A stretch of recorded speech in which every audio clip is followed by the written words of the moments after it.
Hello movies. आशा है आप सभी अच्छे होंगे। आज मैं आपके साथ एक ऐसे चोर कपल की कहानी साझा करने जा रहा हूं जिन्हें सिर्फ चोर नहीं बल्कि कलाकार भी कहा जाता है। ये लोग इंसान की पहचान चुराकर उसी का इस्तेमाल करते हुए पलक झपकते ही करोड़ों रुपए की वस्तुएं गायब कर देते हैं। इनका कमाल का हुनर था, पर पुलिस इन्हें पकड़ने की हर संभव कोशिश करती रहती थी। कई बार पकड़ में तो आ ही गए, लेकिन कभी जकड़ नहीं पाए। फिर एक दिन ऐसा मोड़ आया जब इस चोर कपल के एक सदस्य का एक डकैतों के समूह के हाथों फंसना हो गया। और सिर्फ इतना ही नहीं, बल्कि वो पुलिस अफसर जो वर्षों से इनका पीछा कर रहा था, वही एक ही डकैत के हाथों बंदी बन गया। अब सवाल उठता है, क्या ये डकैतों के हाथों से बच पाएंगे या वहीं उनकी जान छीन ली जाएगी? इस कहानी का आधार 2030 की एक शानदार हाईस्टेक movie diabolic who are you पर रखा गया है, जिसमें कहानी को डायबोलिक नामक एक उपन्यास से प्रेरणा लेकर प्रस्तुत किया गया है। हालांकि कहानी की खूबसूरती बढ़ाने के लिए कुछ हिस्सों में बदलाव भी किया गया है। मूवी की शुरुआत में हम दो सहेलियों एली और गैबी को शॉपिंग मॉल के सामने एक साथ कहानी कहते हुए देखते हैं। कुछ देर बाद एली का पति उसे लेकर चला जाता है और गैबी उदास होकर अपने घर की ओर निकल पड़ता है। घर पहुंचते ही अचानक किसी की रोने की आवाज उसकी कानों में गूंजती है। जिज्ञासा से आवाज का पीछा करते हुए गैबी बिल्डिंग के पीछे एक लड़की को देखता है। उसकी पोशाक लाल खून से सनी हुई थी। जैसे ही गैबी उस लड़की के पास जाता है, लड़की अपना चेहरा उठाकर उसे देखती है, जिस पर पूरा चेहरा खून से सना हुआ होता है। उस दृश्य से डरकर गैबी तुरंत उसकी मदद करने की कोशिश करता है, लेकिन उसी समय कोई पीछे से आकर गैबी पर वार कर उसे बेहोश कर देता है। और वही व्यक्ति था हमारे मूवी के मुख्य किरदार, प्रसिद्ध इतालवी चोर डायबोलिक, और उस खून से सनी लड़की में ही उसकी साथी एवा। गैबी को जब इन्हें पकड़कर अपनी लैब ले जाया जाता है तो उन्हें एक इंजेक्शन देकर गैबी से कुछ अहम जानकारी ली जाती है, जैसे कि वह कब आएगा, लॉकर का पासवर्ड क्या है और उसे किस नाम से पुकारा जाता है। इस इंजेक्शन के असर से गैबी सच्चाई से सच्चाई जवाब देने लगता है। असल में गैबी एक बैंक में नौकरी करता था, जहां अगले दिन एक रानी के आगमन की उम्मीद थी, जिसे सभी लेडी काउंटेस कहते थे। उस रानी के पास कुछ पुरानी नायाब सिक्के थे, जिनकी मार्केट वैल्यू करोड़ों में मानी जाती थी। डायबोलिक का दल गैबी से मिली जानकारी के आधार पर इन सिक्कों की चोरी की योजना बनाने लगता है। उनके प्लान के अनुसार इवा गैबी को तैयार करके लेडी काउंटेस को लॉकर रूम में ले जाएगा, जबकि लॉकर रूम के बाहर डायबोलिक अपनी गाड़ी लेकर इंतजार करेगा। जैसे ही इवा का सिग्नल मिलता है, डायबोलिक अपनी गाड़ी से खिड़की तोड़कर इवा को सिक्के लेकर भाग जाता है। वे जानते थे कि पुलिस इनका पीछा करेगी, इसलिए उनके पास पहले से बैक प्लान भी था। पुलिस पीछा करती रहेगी, लेकिन उनकी गाड़ी में लगी विशेष तकनीक की वजह से वे ऐसी सड़कों पर पहुंच जाएंगे जहां सामान्य गाड़ियों का आना जाना असंभव होगा, और इस तरह पुलिस उनका पीछा नहीं कर पाएगी। इसके ठीक अगले दिन इवा गैबी को तैयार करके बैंक पहुंच जाता है। तो हमने पहले ही देख लिया था कि डायबोलिक और इवा कितने माहिर हैं छद्मवेश में। इवा लेडी काउंटेस को लेकर लॉकर रूम में पहुंच जाती है, जबकि डायबोलिक रूम के बाहर सिग्नल का इंतजार कर रहा होता है। उसी बीच अचानक एक डकैतों का दल बैंक पर हमला कर देता है। वे बैंक के सभी कर्मचारियों और ग्राहकों को बंधक बनाकर लॉकर रूम की ओर बढ़ते हैं, और जब वे सिक्कों को देखकर और भी लालची हो जाते हैं तो लेडी काउंटेस उन्हें चेतावनी देती है कि वे सिक्कों की ओर न देखें। लेकिन डकैत अपनी हद में रहते हुए उसकी बात नहीं सुनते और उल्टा गोली चलाकर उसे मार देते हैं। इसके बाद वे सिक्के लेकर भाग जाते हैं। इवा तुरंत दौड़कर डायबोलिक को इशारा करती है कि चलो यहां से निकल पड़े। वहीं डकैतों का काम तब भी खत्म नहीं हुआ था। वे मनमाने ढंग से लूटपाट में व्यस्त थे, और अगर कोई उनका विरोध करता तो उसे गोली मार देते। बैंक मैनेजर भी इमरजेंसी बटन दबाने की कोशिश करता है, लेकिन दुर्भाग्य से डकैतों में से एक उसे भी देख लेते हैं और तुरंत मार देते हैं। कुछ ही देर में जैसे ही डकैत अपना काम निपटा लेते हैं, वे देखते हैं कि पुलिस पहले से ही वहां पहुंच चुकी है। दो दलों के बीच भारी गोलीबारी शुरू हो जाती है। इसमें दो पुलिस और एक डकैत की मौत हो जाती है, जबकि बाकी सभी तुरंत भाग खड़े हुए, लेकिन पुलिस ने पीछा करना नहीं छोड़ा। उसी समय डकैतों की नजर एक स्कूल बस पर पड़ी, जिसे निशाने पर लेकर उन्होंने गोली चला दी। टायर पंचर हो जाने से बस बीच सड़क पर रुक गई और पुलिस फंस गई। इस मौके का फायदा उठाते हुए डकैत अपनी भागदौड़ शुरू कर देते हैं। फिर पुलिस ने तुरंत इंस्पेक्टर जिंको को सूचित किया। जिंको, जो वर्षों से इन डकैतों को पकड़ने की कोशिश कर रहे थे, अब तक सफल नहीं हो पाए थे। इस समय उनके सामने दो दुश्मन समूह थे, एक तो डायबोलिक का दल और दूसरा डकैतों का। ये डकैत बेहद चालाक और क्रूर थे, जो बिना किसी झिझक के लोगों की जान ले लेते थे, जबकि डायबोलिक हमेशा सावधानी बरतते थे क्योंकि वह कभी जबरदस्ती मारने से परहेज करते थे। ये उनके सकारात्मक गुणों में से एक था। इसी बीच जिंको का मुख्य लक्ष्य इन डकैतों को पकड़ना था। सौभाग्य से डकैतों ने अपना एक साथी मृत समझकर छोड़ दिया था, पर वह वास्तव में मर चुका नहीं था। पुलिस ने उसे समय रहते अस्पताल में भर्ती करा लिया था। जिंको ने अपनी टीम को उस व्यक्ति की पूरी जानकारी जुटाने का आदेश दिया। कई पूछताछ के बाद पता चलता है कि उस व्यक्ति का नाम लुका है और उसकी पत्नी का नाम एलिसा। जिंको ने एलिसा को ऑफिस बुलाकर लुका से संबंधित सवाल किए, परंतु एलिसा ने बताया कि उसे इन चोर डकैत की गतिविधियों का कुछ पता नहीं, क्योंकि वह हमेशा अपने पति पर पूरा भरोसा करती आई है, जो एक साधारण वर्कशॉप में काम करता था। फिर भी जिंको के मन में सवाल उठे, इतनी रकम होने के बावजूद एलिसा ने कभी संदेह क्यों नहीं जताया? जैसे ही जिंको ऑफिस लौटते समय अपनी गर्लफ्रेंड एटाया का फोन आया, जिसने डकैत मामले से जुड़ी जानकारी मांगी, वह थोड़ी अजीब लग रही थी क्योंकि वह किसी दूसरे शहर से थी और उसका तरीका भी अलग था। एटाया ने बताया कि लेडी काउंटेस उसकी घनिष्ठ मित्र थी, इसलिए वह इस मामले में रुचि ले रही है।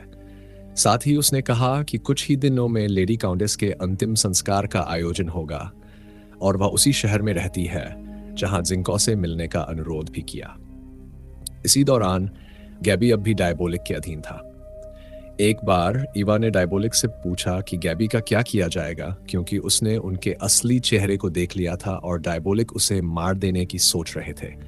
पर ईवा ने विरोध करते हुए कहा कि गैबी को बेहोश कर दूर कहीं छोड़ दिया जाए, ताकि वह उनके अड्डे की पहचान न कर सके, क्योंकि पहले भी 2 बार उन्हें पकड़कर पुलिस से बचने का मौका मिल चुका था।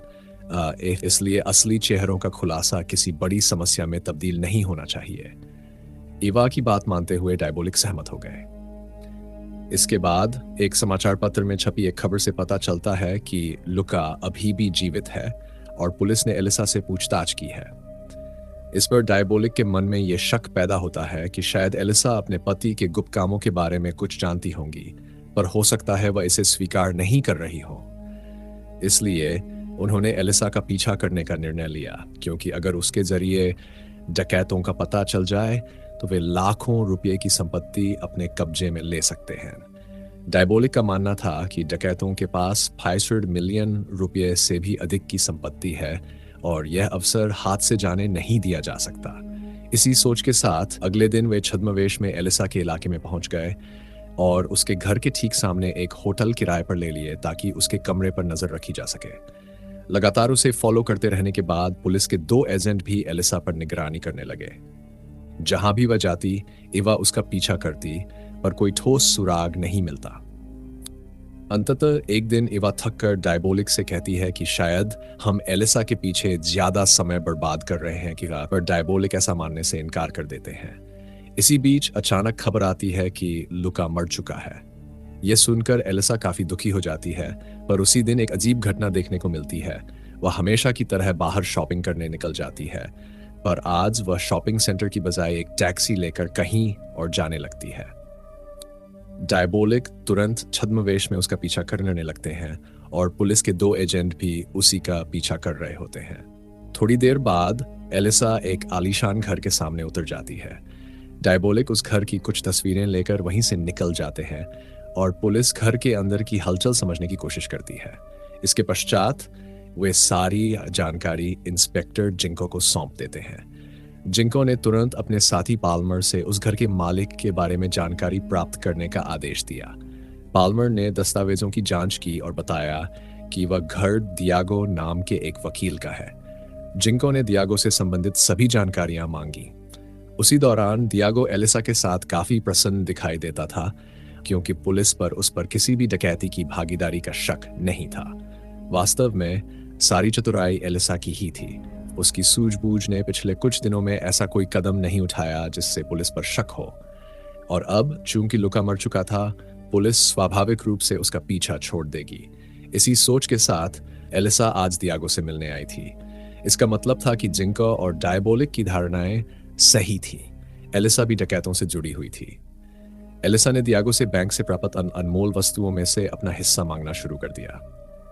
बैंक से बहुत सी महंगी वस्तुएं और नकद राशि आई थी, और दियागो का कहना था कि लुका का बड़ा हिस्सा उसे मिलेगा, तथा चूंकि लुका मर चुका था, उसका हिस्सा पत्नी के रूप में एलिसा को सौंपा जाएगा। पर दियागो ने यह भी बताया कि उन पैसों तक पहुंचने के लिए कम से कम 3 महीने का इंतजार करना पड़ेगा, क्योंकि जल्दी कोई कदम उठाने से पुलिस की नजरें उन पर पड़ जाएंगी और सब कुछ खो जाएगा। यह सुनकर एलिसा बहुत क्रोधित हो जाती है, क्योंकि वह कभी नौकरी नहीं करती थी, तो 3 महीने में उसका गुजारा कैसे होगा। तब दियागो ने उसे नौकरी ढूंढने का सुझाव दिया, पर एलिसा ने इसे मानने से इनकार कर दिया, क्योंकि वह चाहती थी कि उसे कभी काम करना पड़े, बल्कि आराम से जीवन जिए। यही वजह थी कि उसने लुका से शादी की थी। वह पहले से जानती थी कि लुका एक चोर है। अंततः एलिसा ने दियागो पर जोर दिया, पर दियागो ने समझाया कि वे किसी भी कारण से पूरे ग्रुप को खतरे में नहीं डाल सकते। इसलिए उसने एलिसा को घर भेज दिया और आगाह किया कि आगे कभी भी सीधे दियागो से घर पर मिले। कुछ ही समय बाद एजेंट पाल्मर लुका के अंतिम संस्कार में शामिल हो जाते हैं। पिछली रात की घटनाओं से दोनों काफी झकझोर गए थे, क्योंकि उन्हें एहसास हुआ कि संकट के समय अपने प्रियजनों के अलावा कोई भरोसेमंद नहीं होता। इसी दौरान उन्होंने अपने रिश्ते को खुले तौर पर स्वीकार कर लिया, जिससे सभी चकित रह गए। रिपोर्टर्स भी इस घटना को ब्रेकिंग न्यूज बनाने में जुट गए। कुछ दिनों पश्चात एक दुर्लभ और बेहद कीमती पिंक डायमंड की अंगूठी नीलामी में नजर आने लगती है, जिसे समुद्र की गहराइयों से बरामद किया गया था। जिन लोगों ने इस कहानी के पहले भाग देखे थे, उन्हें याद होगा कि वही अंगूठी इवा की थी, जिस पर पहले भाग की कहानी आधारित थी।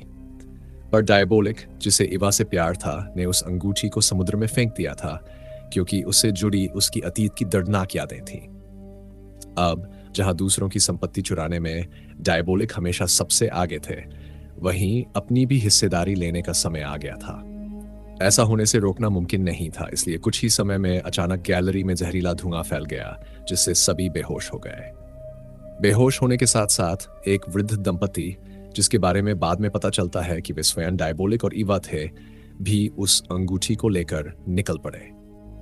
उस मौके पर डायबोलिक ने इवा से पूछा कि क्या वह फिर से उस अंगूठी को समुद्र में फेंकना चाहती है, पर इवा ने अब मना कर दिया, क्योंकि उसने अपने अतीत के डर को पीछे छोड़ दिया था। यह सुनकर डायबोलिक काफी प्रसन्न हो गए और दोनों ने मिलकर शांति से जीवन बिताने का फैसला कर लिया। इस तरह इस अद्भुत कहानी का समापन होता है।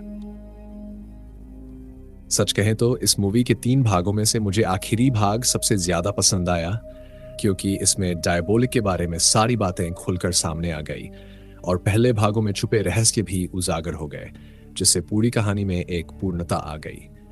आपको यह कहानी कैसी लगी, कृपया कमेंट करके बताएं। इस कहानी को सुनकर आपके विचार क्या हैं, कृपया हमें कमेंट में बताएं। ऐसे और शानदार मूवी एक्सप्लेनेशंस के लिए हमारे चैनल को सब्सक्राइब करें और बेल आइकन दबाना ना भूलें। आज के लिए बस इतना ही। अगली वीडियो में फिर मिलते हैं।